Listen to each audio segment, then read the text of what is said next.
Shh! Ladies and gentlemen, boys and girls, kids of all ages, welcome back to the show with your host, the Mouse, Mr. M, and welcome back to my favorite show. I love the film, yours truly, by myself, is The Prop Show. We have a wonderful episode for you today, and I can't wait to show you all what I gathered throughout the years. Come on, let's take a look, shall we?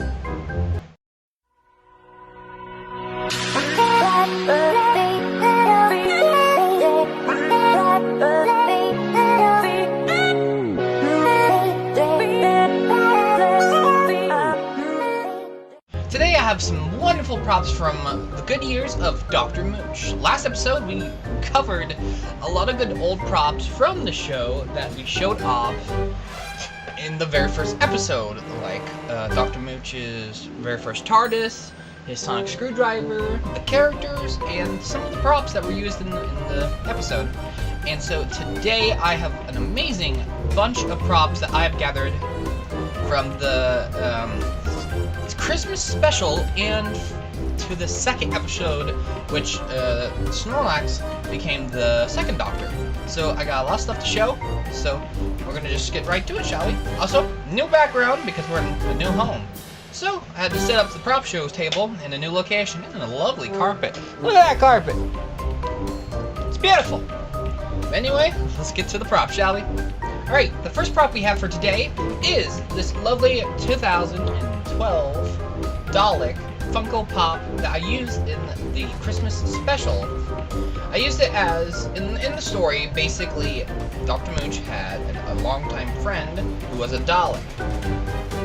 But, sadly, in the story I created for it, is that this Dalek was Dr. Mooch's, one of his friends that sadly got turned into a Dalek. And he left him on a planet that he couldn't return to.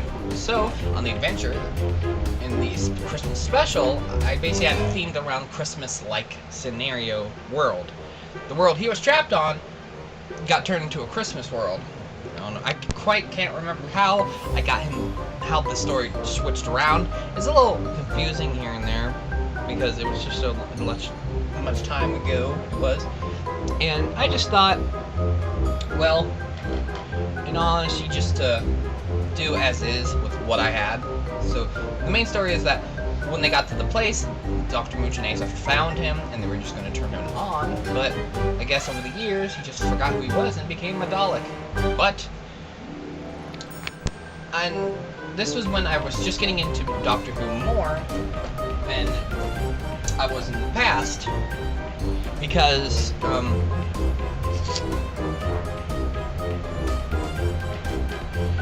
when it came to finding props for this series, it was a little difficult because with my characters, Mooch and Asia, they were basically the size of TY beanies. Well, Mooch was a TY, Asia was not.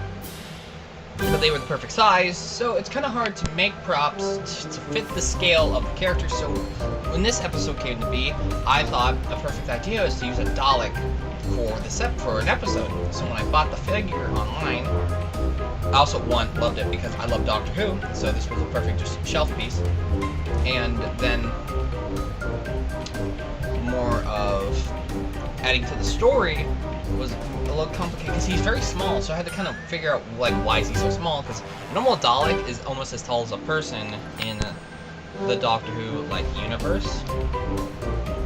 So with that in mind, he kind of fit the scale because maybe in the story I could have worked that he maybe was just a deformed Dalek that just didn't get the proper turnification, I will say, to becoming the small guy he wanted, or the normal size that they wanted him to be, but he somewhat changed that whole process so he can have his own control of himself.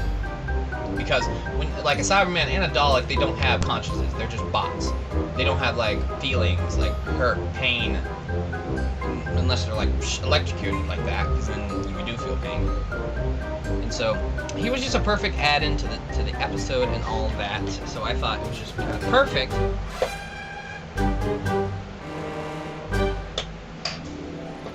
Because I just thought it would be a perfect tie-in to the episode, you know. And so yeah. I thought it was a perfect add-on to this episode, and it's just a cool little prop. He has everything from the one critique I have from that episode is I wish the Dalek was plush and a little bit bigger, because then it would like be more scale. And I wish I could have done a better backdrop to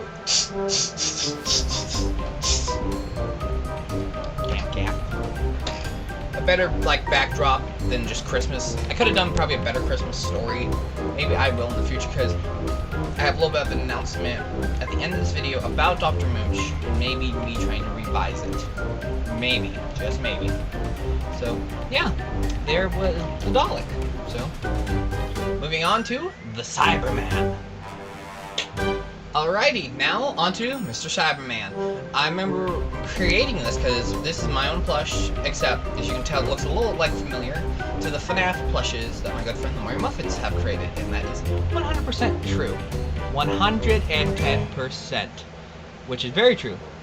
Because back in the day when I was making plushes, I really didn't have my own pattern at the time. I did, well, kind of, yes and no, have a pattern, but it wasn't like a refined pattern, if I'm being honest. It was kind of like, it was, you probably know from like when I did that, I had my little gingerbread self at that time, a little small version of me that you don't see today. You see me. Hi. But back in the day, I would use their patterns a lot for a lot of my creations of characters. And, well, I didn't do it for the Caty Crew, but I did do it for the Cyberman, because the Cyberman, that's perfect.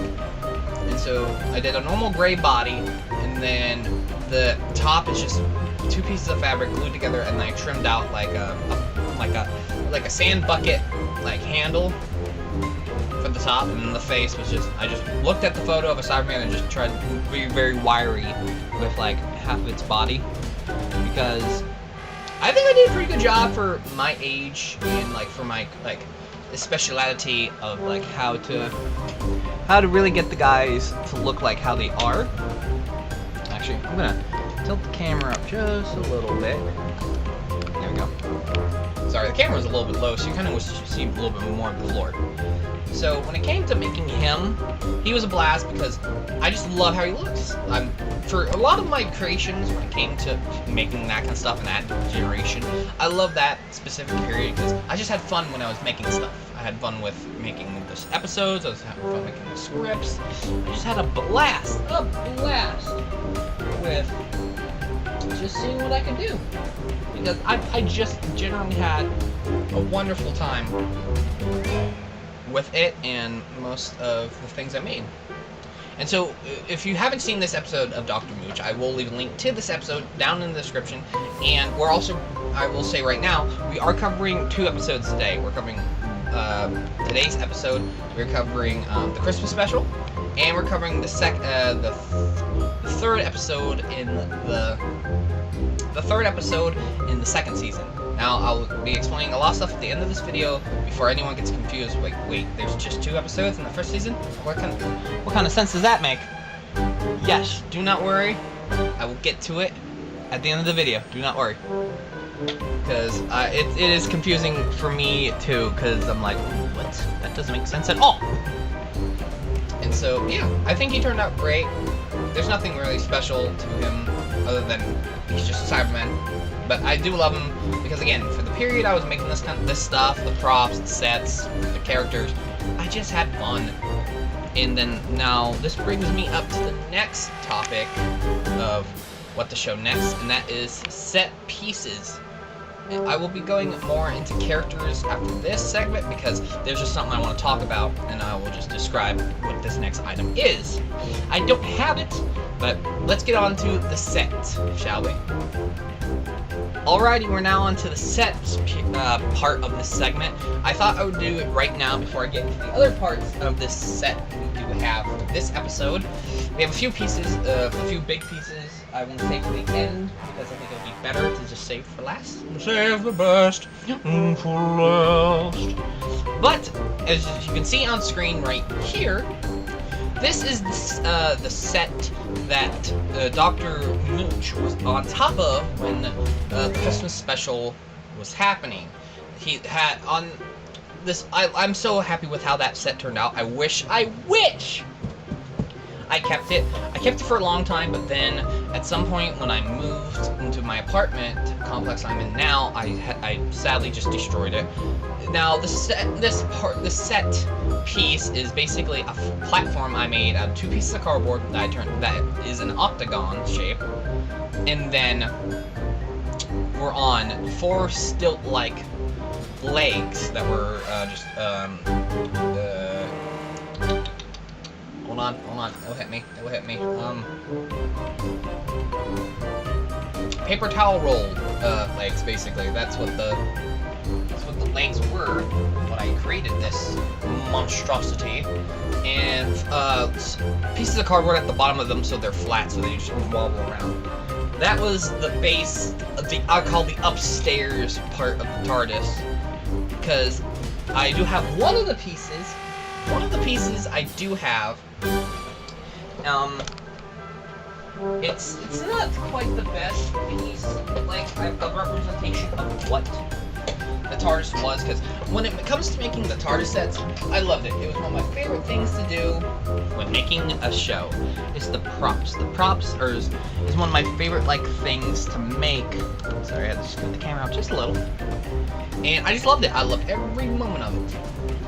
So when it came to making that set, I believe it was, I think it was the Christmas special, I made the upper level of the TARDIS than the below level. Because I believe maybe in the first episode there was I don't think I showed the inside of the TARDIS. I think I did not at that point. I believe it was the second episode to that season I made the upper level. Because I believe then in the, I think, if I'm correct, yeah, no, actually no, the first episode to the second season of Dr. Mooch, I destroyed the upper part, because every generation the TARDIS gets a new look, and that new look means I gotta destroy the TARDIS, quote unquote destroy, when I mean just, make a new set for it. Well, and when I mean make a new set, kinda use the original, but tweak it here and there so it's different.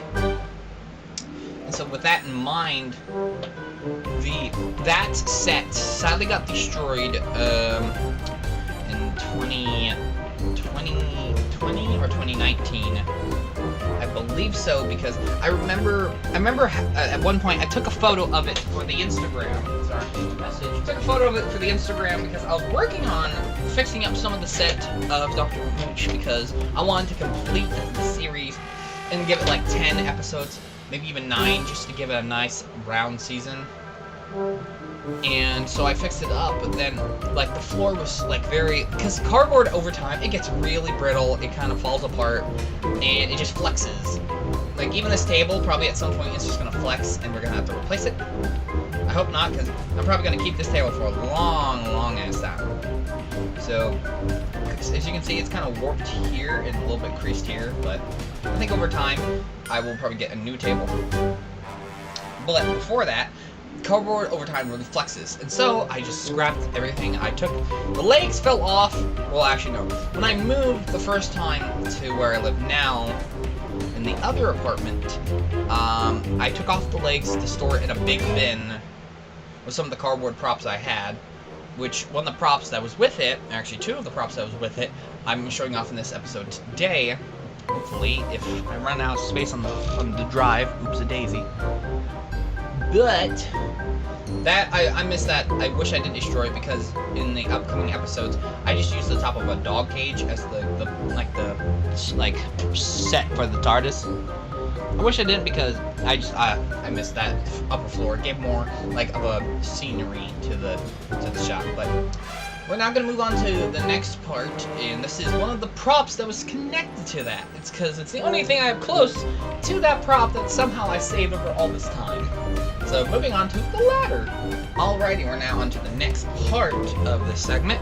We are now talking about the ladder. Now, why the hell am I talking about this thing?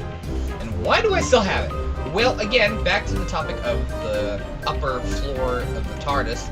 This is what was connected to the TARDIS that Mooch and Mooch, Snorlax, and Asia, and Ender, and Constantine have all been up this ladder. Or staircase, I will say. The staircase. They've all been up it.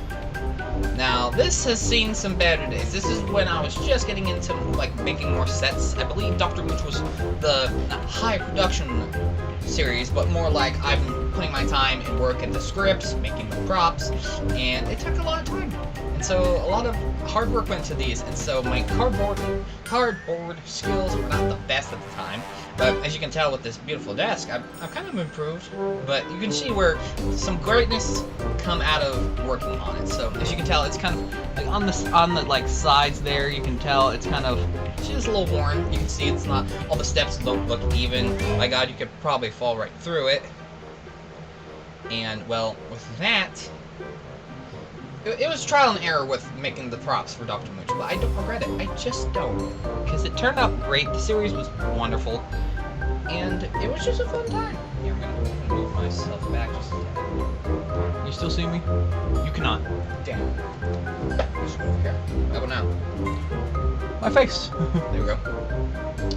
So this was, like I said, attached to the base of the upper floor, so they would walk up and down it.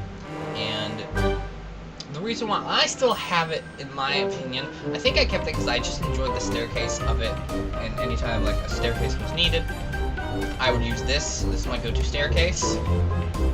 And you can tell, and as we're talking, I have a video playing over this that is the little black disc it's sitting on is spinning, so it's showing you the entireness of each prop I showed in this video. Now you can tell half the pieces of this are missing. The glue is very rough. It's very dusty. It's been in a box for a very, very long time. The last time this set piece was used was probably, I want to say, after the last episode of Dr. Mooch I filmed Snorlax. I believe that was the Art Thief, which we will be discussing in a later video maybe, because when it comes to Dr. Mooch, kind of some of the same props were used, so I'm trying to make, like, refresh for new episode props and all that, so there's that. But moving on, with that, it's just a staircase, so there's really nothing much to talk about more than it served its purpose, and it served a long life on the show, so kind of happy I kind of saved it, but only in the end, and one day I will probably throw it away. But anyway, let's move on to, let's see, what's in the list? You know what? Yeah, we'll move it. Let's move on to, yeah, so we're basically done with the Christmas special. That's all the props I have from the Christmas special, because I used some of the main props from that episode in this. So we're now moving on to the next episode, which is episode 1 of season 2 of Dr. Mooch. Episode 1, Level Up. So we're now moving on to the car that Bowser was driving when he took Asia. Let's get into it, shall we? Alrighty, here is the car Bowser drove in the first episode of season 2. Now, yes, I can already hear the comments already right now for two topics. One, yes, this car is beat to hell because over some time Hot Glue just gives up. And with that in mind, as you can see, when the headlights is just hanging by a wire, when the headlights is missing, the tires are just bent, and it's just a Hot Glue cardboard mess. But with that in mind, the next question I'm hearing is, isn't this M6's car from The Simpsons? Yes, it is. 5 points to you if you actually knew where this car came from. And yes, for this episode, I thought, and for the life of me, for y'all, I wrote a script for a lot of these episodes, and in the next episode, I'm going to try and find the original scripts. I couldn't find them in this episode. I'm on a time limit for filming videos, so this, I wrote a script, and I could not find it. But I promise in the next episode, I will find it, and I'll show you all the process I did, because if all push comes to shove, I'll just show you the file, because I have all the scripts on a file, on a flash drive. I will show you all how it went. But yeah, I wrote in this episode, like, what can Bowser use to get away? Because I have so many comments. You have a fake Bowser plush. Yes, I do. I have my Bowser is not an official. I feel like he's probably a bootleg, but it's a good bootleg for me. He's fine. I enjoy it. It's a good plush. So when I first got Bowser, I was like, he can be the main villain for this episode. But what can he drive? Because I don't have any vehicles for Bowser to fit in.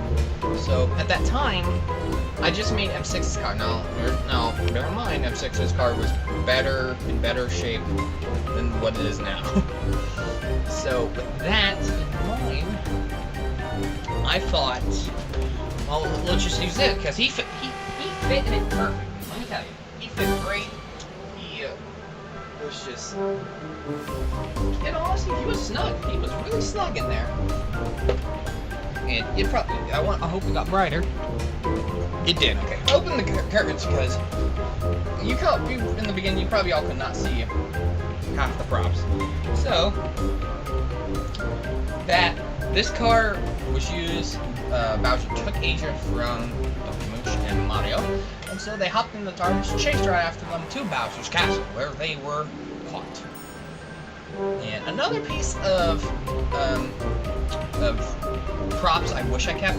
I used to have it, but I got rid of it. In the one scene when Bowser, Petey, and his son are facing against Mario, Dr. Mooch, and actually I should say Dr. Snorlax, because that's not Mooch anymore, and Asia, Bowser captures them, throws them in this giant cage, and hangs them from the ceiling. My goodness, that was a risky, let's say, scene to catch, because I was straight up hanging a cardboard cage above, I was hanging a cardboard cage off of a chandelier that was on a flimsy hook in the ceiling, and so I was hoping that the chandelier would not give, or the hook and slam and smash onto the ground. That would have been great behind the scenes. And basically, with that in mind, I had that cage for a while, but I didn't save it because something fell on it and it completely crushed the entire structure of the cage. The cardboard just gave in and just kind of into the middle and just flattened like a hat. And so with that, I just said, I'll just throw it away. I'll just remake a new cage in the future. I wish I kept it, because then I would love to show you all. But this is kind of the only concept of cardboard I had left, other than the stairs from the original set. So there's that. So there's really not much more to talk about this card, because it serves two purposes, being Bowser's getaway card and M6's Stingray, I want to say.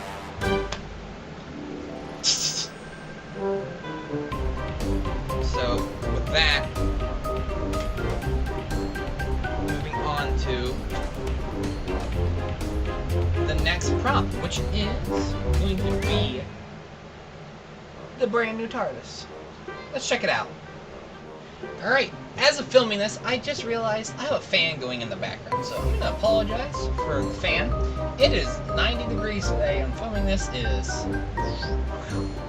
It's a hot one. So, we're now moving on to my favorite things. Now, if you could ask me, Mr. if you had to keep everything, or if you had to keep at least one thing out of everything from the show that you had to throw away, what would you keep? This right here. I love this TARDIS with a dying passion because it's the actual, proper TARDIS I made. The last TARDIS was just a metal box I hot glued fabric to. That wasn't proper. This one, in my opinion, back in the day, this was proper. Now, yes, it's just rough and in beat to hell. It's in rough condition. This thing's very old. Now, whoa, side note, if you want to start your own Doctor Who series for your channel, and you do not know how to make a proper TARDIS, straight up, simplest way, get fabric, blue fabric, depending on the age of the TARDIS, get hot glue, white fabric, and a cardboard box that the back of it is taped up and the other side is open. Very rectangle, and you see a big rectangle, because then you can make a straight up TARDIS. Because this is a cardboard box that I think I got from Amazon, and I turned into the TARDIS you all know today. And I believe it took 6 pieces of fabric to get the entireness of it covered. Now with the new, I have 3 TARDISes. The first one, this one, and the third one I never showed because I was making it for the series, but I stopped midway because of life got just hectic. And I learned that it's easy to cover an entire thing with fabric. I believe the back of this TARDIS, no, it is fabric. One of the TARDISes has a very falsy back that I used a blue shirt to cover because I ran out of blue fabric, which might get fine-tuned in the future. And so with that, this TARDIS, I remember I made this TARDIS first. No. I made this TARDIS after the second one because I was just like, that thing is so small. After the first TARDIS, I made this one because the first one's so small. Mooch is almost as tall as the dang thing. So I was just like, he needs a proper TARDIS to go in. And so this popped into my head one day while I was at school, and I was just like, he needs a proper TARDIS. So it was done and done. And so I created it. It's not the best, but for the time, this thing was in very good condition. As you can tell, some of the hot glue is just kind of worn off. A lot of the cardboard's kind of showing through, and it's a little flimsy now that we talk about it. Not as sturdy as this table, but my goodness, the cardboard inside of this fabric is very thin, I'll say. It's a thick cardboard box, but the cardboard is just really, it's getting old. So it didn't take too long. I just looked at a photo of. I mostly, when it comes to making the TARDISes, I think of the actual Doctor's TARDIS, what does it look like, and so this one's based on the first and second Doctor's TARDIS. So I had that made. And so with that in mind, I just created it just like that. And a little bit of black Sharpie. Now it doesn't look like an exact TARDIS. It was more of my personal, like what it looked like. I can always see the problems with it. It's missing that door handles. It's missing the little logo on the front. It's missing a lot. It's missing the panels, not the windows. The panels to the inner door. And it's all window. This thing is just the phone booth. Not a TARDIS. It's a phone booth. But in all, I think for my age, I think I did pretty okay. Low critique that all these white squares do not need to be white. Half of them need to be blue. The top need to be white, the bottom need to be blue. But with that in mind, we're done with talking about the TARDIS.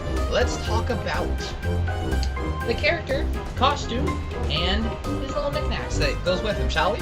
Let's get into it. Alrighty, now for the Doctor.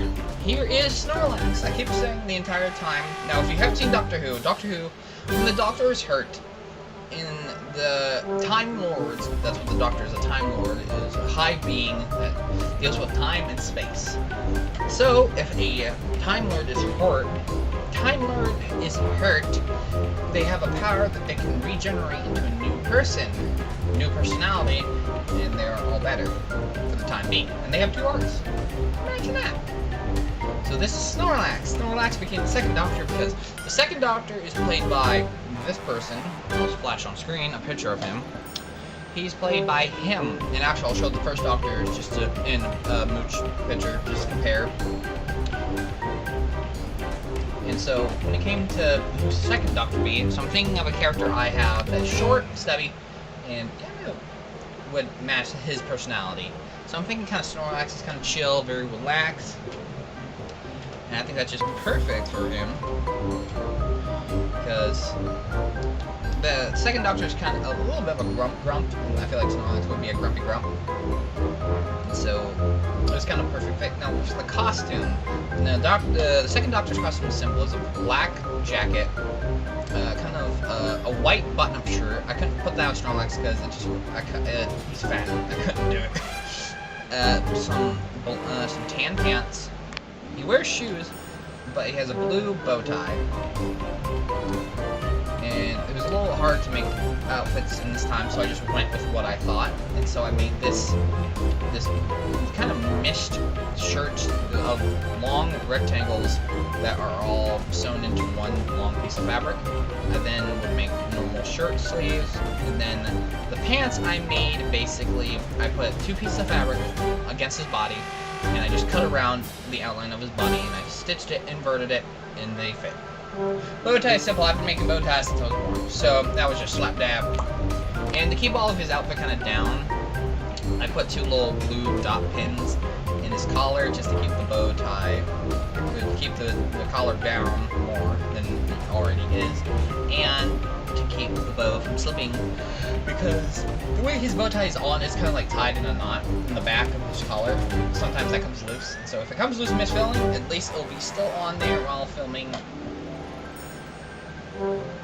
and I can get the scene done and done. He's a short little fella. It was kind of perfect for him.